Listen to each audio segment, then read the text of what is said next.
Upbeat, fast-paced music starts. Did you know that in most conversations, we feel pressure to respond in just 200 milliseconds? That's faster than the blink of an eye. But research from institutions like the Max Planck Institute shows that violating this tiny time gap can change everything. We've all been there. The argument gets heated. Voices get louder. You're desperately trying to land the perfect point, to find that one killer phrase that will win it all.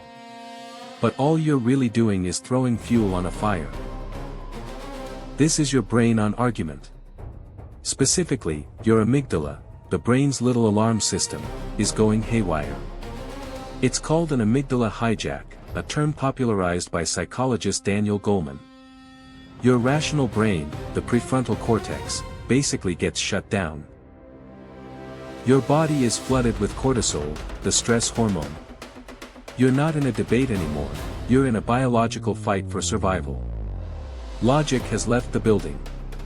So, how do you get it back? You don't say a word.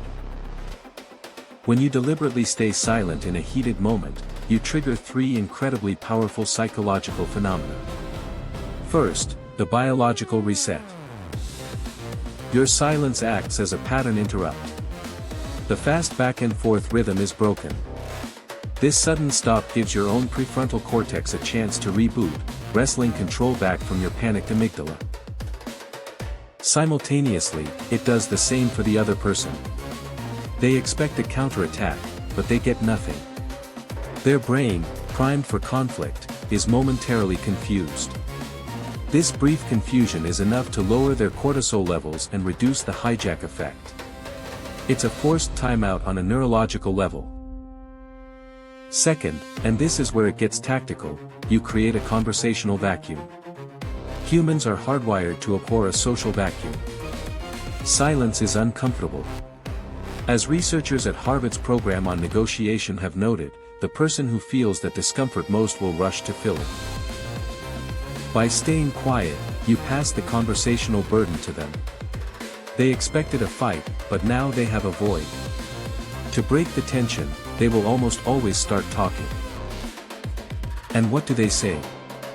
They either A, reveal their true underlying feelings, giving you more information, or B, start backpedaling, softening their own position because they suddenly feel they've gone too far.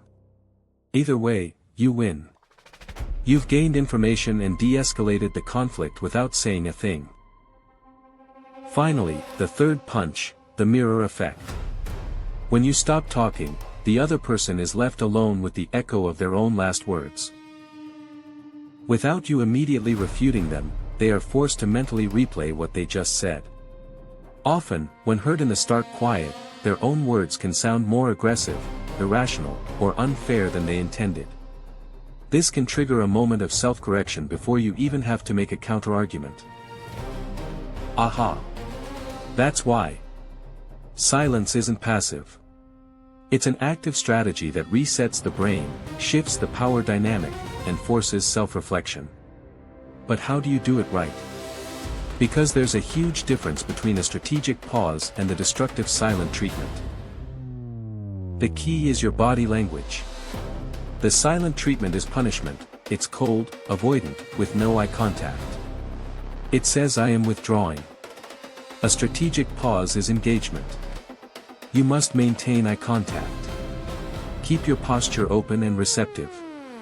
A slight nod can even signal I am listening intently.